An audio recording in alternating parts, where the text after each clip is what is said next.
আশা করি সবাই বাড়িতে আছো এবং সুস্থ আছো। করোনাকালীন এই সময় তোমাদের শিক্ষার ক্ষতিকে পুষিয়ে দেওয়ার জন্য অনলাইন ভিত্তিক যে ক্লাস, সেই ক্লাস আমরা নেব এবং আজকে তোমাদের এই ক্লাসের আলোচ্য বিষয় শব্দ প্রকরণ।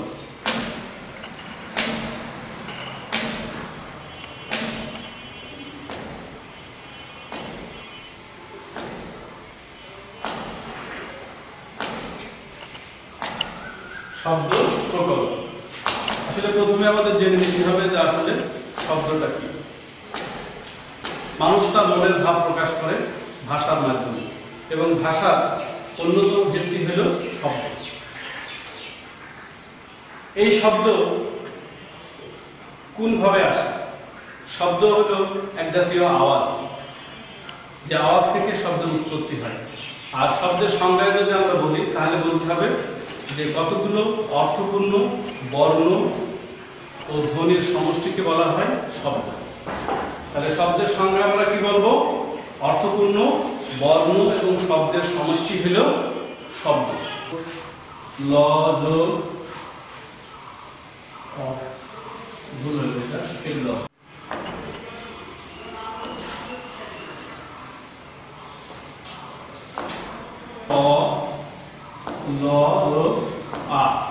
এটা হলো বলা। এই শব্দটাকে যদি আমরা বিশ্লেষণ করি তাহলে আমরা দেখব যে এর মধ্যে বর্ণ আছে ব, অ, ল আর আ। এই যে বর্ণগুলো বিক্ষিপ্ত ভাবে আছে, এই বর্ণগুলো যদি পাশাপাশি বসে একটা অর্থ প্রকাশ করে তখন তাকে বলা হবে শব্দ। এই জন্য আমরা বললাম যে শব্দের সংজ্ঞা হলো অর্থপূর্ণ ধ্বনি এবং বর্ণের সমষ্টি। এবারে আমরা দেখি যে শব্দের গঠন। শব্দের গঠন কিভাবে হয়েছে? শব্দের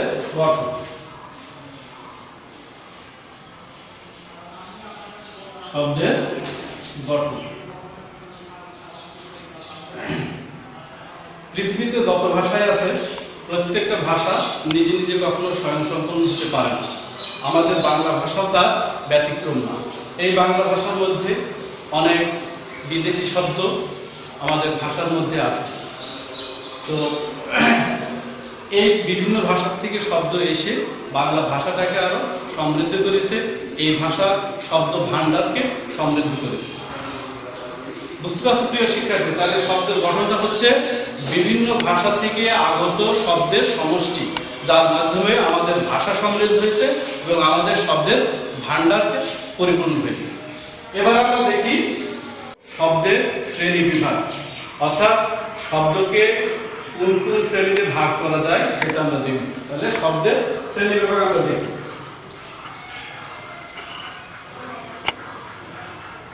শব্দের শ্রেণী বিভাগ। শব্দের শ্রেণী বিভাগ। শব্দকে বিভিন্ন শ্রেণীতে বিভক্ত করা যায়। মূলত শব্দকে তিন ভাগে ভাগ করা যায়। অর্থাৎ এক নম্বর গঠনমূলক। এক নম্বর হলো গঠনমূলক। দুই নম্বর অর্থমূলক।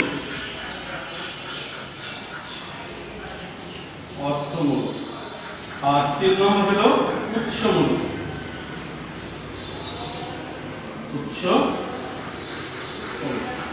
শব্দকে আমরা প্রধানত এই তিনটা শ্রেণীতে ভাগ করতে পারি। এক নম্বর গঠনমূলক, দুই নম্বর অর্থমূলক, তিন নম্বর হলো উৎসমূলক। এছাড়া এই যে তিন শ্রেণীতে শব্দকে ভাগ করছে আমরা, এই তিনটার আবার বিভিন্ন প্রকারভেদ আছে। তো প্রিয় শিক্ষার্থী, এবার আমরা এই তিনটা যে শ্রেণীতে শব্দকে ভাগ করলাম, এই শব্দগুলো এই ভাগগুলোর আবার যে শ্রেণী বিভাগ আছে সেগুলো আমরা একে একে দেখব। শব্দ এটাকে যদি আমরা এইভাবে ভাগ করি প্রধান তিনটা অংশে, এটা হলো গঠনমূলক,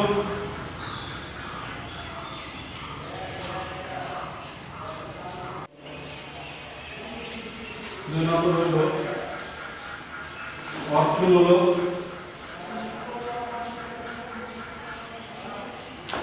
আর 3 নম্বর হলো উৎসমূলক।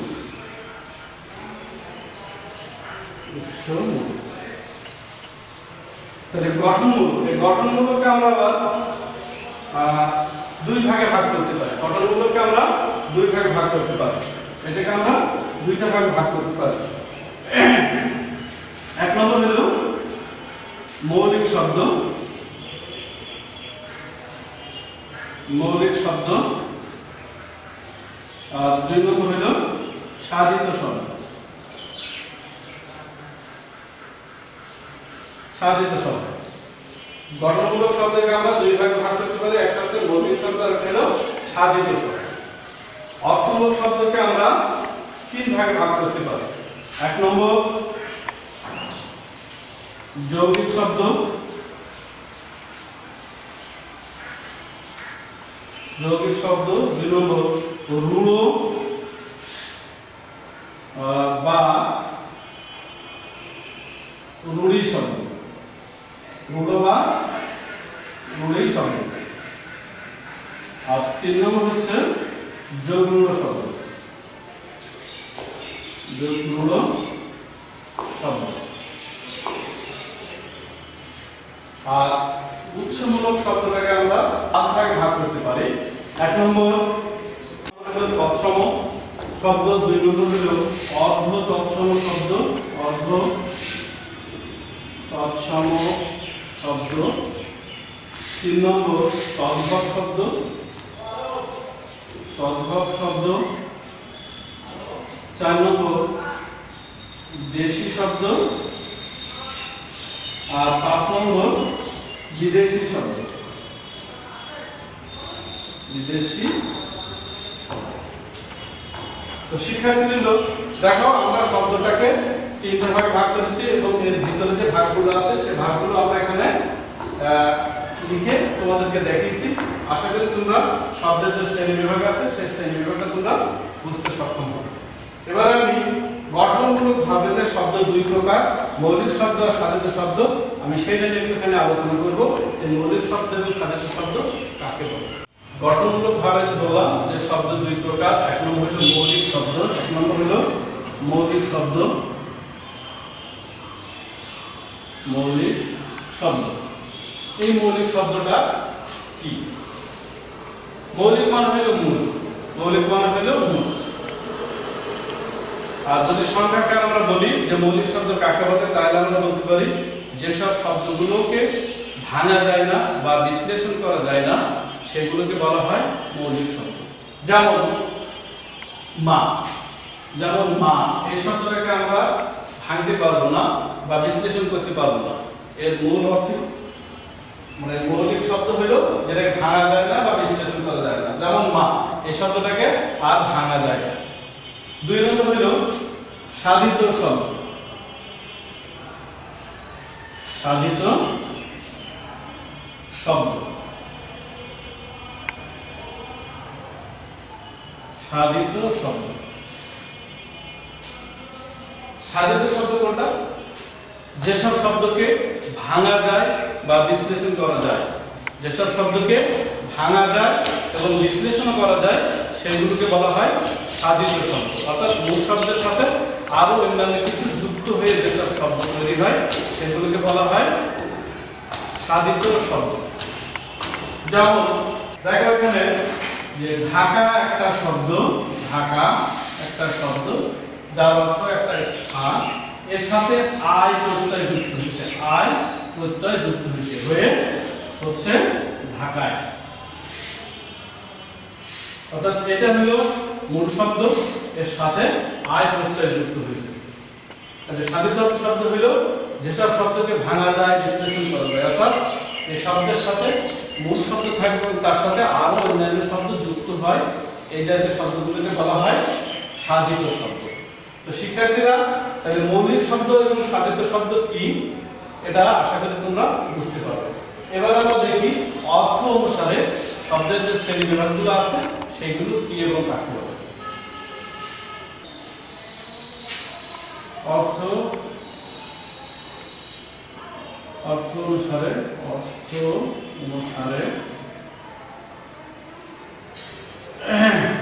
শব্দের শ্রেণী বিভাগ। এক নম্বর হলো যৌগিক শব্দ। যৌগিক শব্দ, যৌগিক শব্দটা কি? যৌগিক শব্দ হলো যেসব শব্দের ব্যুৎপত্তিগত অর্থ ও ব্যবহারিক অর্থ এক। আমি আবার বলছি, যেসব শব্দের ব্যুৎপত্তিগত অর্থ ও ব্যবহারিক অর্থ উভয়ই এক, এই জাতীয় শব্দগুলোকে বলা হয় যৌগিক শব্দ। যেমন মোগলাই, যেমন মোগলাই, মোগলাই এই শব্দটাকে যদি আমরা একটু বিশ্লেষণ করি তাহলে দেখব যে প্রথম হচ্ছে মুঘল, মুঘল, মুঘল এর সাথে আয়, মুঘলের সাথে আয়। তাহলে মুঘল হলো একটা জাতির নাম, আর আয় হলো একটা প্রত্যয়। এই দুটো মিলিয়ে শব্দটা তৈরি হয়েছে কি? মোগলাই। এগুলো হলো যৌগিক শব্দ। এরপরে আছে রূঢ় শব্দ। রূঢ় শব্দ, রূঢ় শব্দটা কি?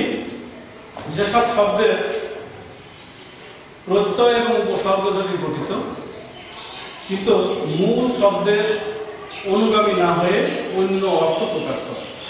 যেসব শব্দের উৎপত্তি প্রত্যয় এবং উপসর্গ যোগে, কিন্তু এসব শব্দ মূল অর্থের অনুগামী না হয়ে অন্য অর্থ প্রদান করে, এই জাতীয় শব্দগুলোকে বলা হয় রূঢ় শব্দ। যেমন গায়ক,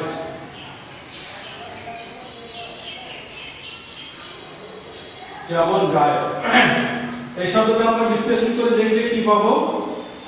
গই যোগ ন বা অ। এই শব্দটা বিশ্লেষণ করে আমরা পাই গই আর হলো ন। যদি আমরা প্রত্যয় করি তাহলে একটু গই বা ন, গায়ক, কিন্তু এর অর্থ হচ্ছে যিনি গান করেন। অর্থাৎ রূঢ় শব্দ হলো যেসব শব্দের উৎপত্তি প্রত্যয় এবং উপসর্গ যোগে, কিন্তু তার অর্থ তার ভিন্ন হয়, অর্থাৎ প্রত্যয় এবং উপসর্গের অনুগামী না হয়ে অন্য অর্থ প্রদান করে, তাকে বলা হয় রূঢ় শব্দ। এরপর হলো যোগরূঢ় শব্দ। 3 নম্বর যোগরূঢ় শব্দ।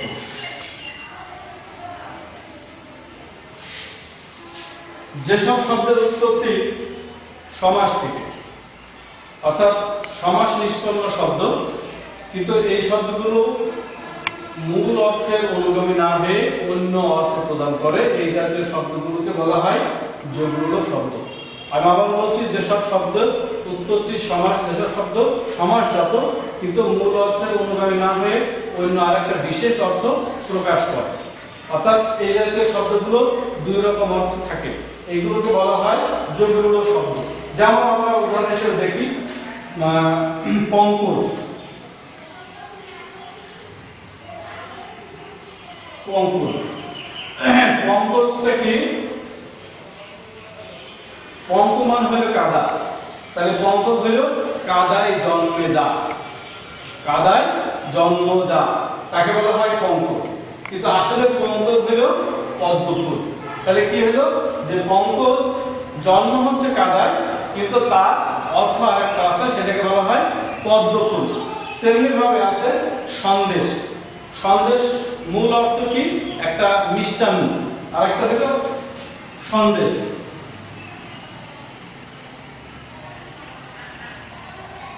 সন্দেশ এর মূল অর্থ হলো মিষ্টি বা মিষ্টান্ন, কিন্তু এর আরো একটা অর্থ আছে, সেটা হলো সংবাদ। তো শিক্ষার্থী আমরা তাকে দেখলাম যে অর্থ অনুসারে শব্দের শ্রেণীবিভাগ তিনটে, একটা হলো যৌগিক শব্দ, একটা রূঢ় শব্দ, একটা হলো যোগরূঢ় শব্দ। আশা করি তোমরা বুঝতে পেরেছো। এবারে আমরা আলোচনা করব উৎস অনুসারে শব্দের শ্রেণীবিভাগ।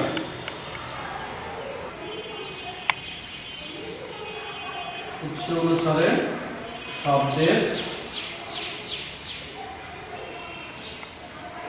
শ্রেণীবিভাগ। উৎস অনুসারে শব্দকে 5 ভাগে ভাগ করা যায়। 1 নম্বর তৎসম শব্দ।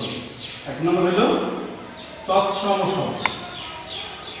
আমরা জানি যে আমাদের বাংলা ভাষা বিভিন্ন শব্দ দ্বারা এই শব্দ ভান্ডারকে পরিপূর্ণ করেছে এবং বাংলা ভাষার সবচেয়ে বেশি প্রভাব লক্ষ্য করা যায় সংস্কৃত শব্দের। তৎসম মানে হলো সংস্কৃত শব্দ। আর এর সঙ্গে আমরা এভাবে বলতে পারি যেসব শব্দ সংস্কৃত থেকে কোনো পরিবর্তন ছাড়াই বাংলা ভাষায় প্রবেশ করেছে সেই জাতীয় শব্দগুলোকে আমরা বলি তৎসম শব্দ। আমি আবার বলছি, সংস্কৃত থেকে যেসব শব্দ কোনো পরিবর্তন ছাড়াই বাংলা ভাষায় ব্যবহৃত হয় সেগুলোকে বলা হয় তৎসম শব্দ। যেমন চন্দ্র, সূর্য ইত্যাদি। 2 নম্বর হচ্ছে অর্ধ তৎসম।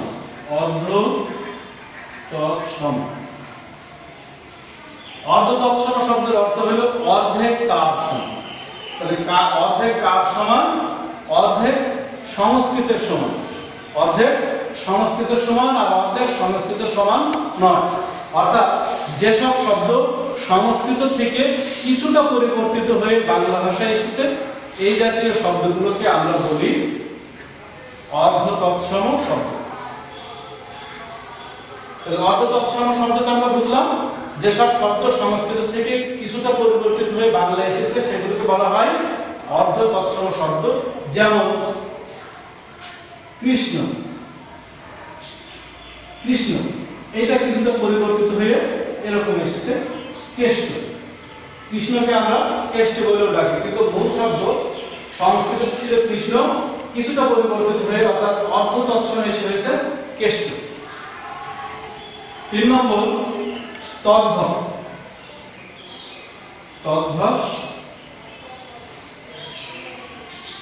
শব্দ।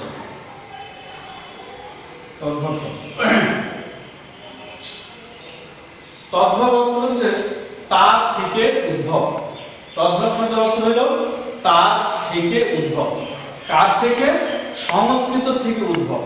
অর্থাৎ সংস্কৃত থেকে যেসব শব্দের উৎপত্তি কিন্তু ব্যাপক পরিবর্তিত হয়ে বাংলা ভাষায় প্রবেশ করেছে সেগুলোকে বলা হয় তদ্ভব শব্দ।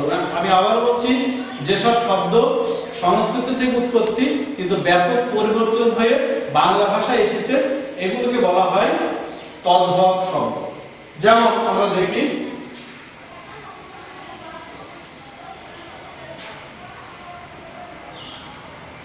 যেমন হস্তি, হন্ত, হাত। অর্থাৎ মূল শব্দ হচ্ছে হস্ত, এটা আরো 2 বার পরিবর্তিত হয়ে হাত এসেছে। অর্থাৎ যেসব শব্দের উৎপত্তি থেকে ব্যাপক পরিবর্তন হয়ে বাংলায় এসেছে এগুলোকে বলা হয় তদ্ভব শব্দ। আরো একটা শব্দ আমরা দেখি চন্দ্র, চাঁদ।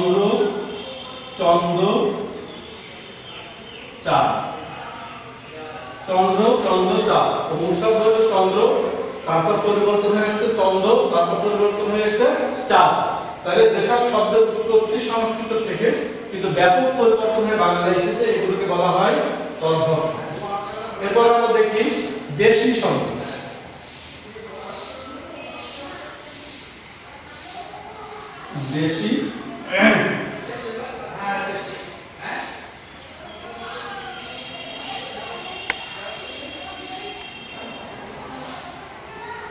দেশি শব্দ।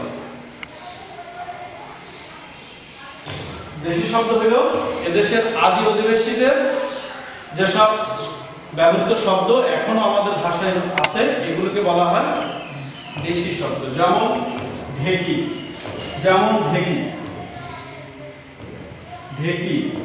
তুলা ইত্যাদি, এগুলো হলো দেশি শব্দ। 5 নম্বর হলো বিদেশি শব্দ।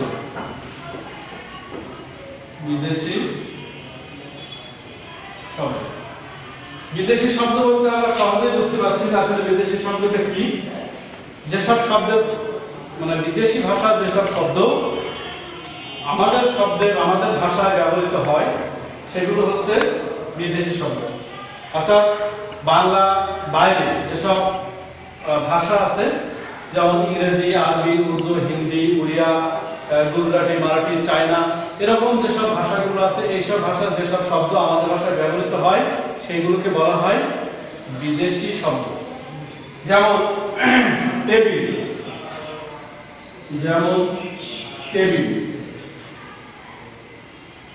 চেয়ার, এই যে টেবিল, চেয়ার, এই শব্দগুলো হচ্ছে বিদেশি শব্দ। টেবিল বাংলায় আমরা বললে পারেন, আমাদের বাংলা যে ভাষা আছে, বাংলা ভাষা যদি আমরা বলি টেবিল বলতে অনেকে আমরা সবাই বুঝতে পারবো যে টেবিলটা আসলে কি। কিন্তু যদি বলা হয় যে চৌপায়া, তাহলে আমরা অনেকে বুঝতে পারবো না। আসলে এই টেবিল শব্দটা আমরা ব্যবহার করে এখন মনে হয় যেন আমাদের নিজেদের শব্দ। আসলে টেবিল ইংরেজি একটা শব্দ, ইংরেজি থেকে বাংলায় এসেছে। ঠিক চেয়ার একই রকম ভাবে বিদেশি শব্দ, কিন্তু বাংলা ভাষায় এসে এমন ভাবে আমাদের সঙ্গে মিশে গেছে যেটাকে দেখে মনে হয় এখন আর বাংলা না, কিন্তু উৎপত্তি হলো অন্য ভাষার থেকে। তো শিক্ষার্থীবৃন্দ, আমরা এতক্ষণ দেখলাম যে উচ্চ অনুসারে শব্দের শ্রেণীবিভাগ। আশা করি যে তোমরা এই 5টা শ্রেণীবিভাগ বুঝতে সক্ষম হয়েছো। প্রিয় শিক্ষার্থী, এতক্ষণ ধরে আমরা শব্দ প্রকরণ নিয়ে আলোচনা করলাম। আশা করি শব্দের প্রকরণের যে বিষয়গুলো এতক্ষণ আমরা আলোচনা করলাম তোমাদের সামনে, তোমরা বুঝতে পেরেছো। এবং এর পরে আবার হয়তো নতুন নতুন ক্লাস নিয়ে তোমাদের সামনে আমি আসবো। তো তোমরা সবাই ভালো থেকো, সুস্থ থেকো, নিরাপদে থেকো এবং অবশ্যই বাড়িতে থেকো। ধন্যবাদ সকলকে।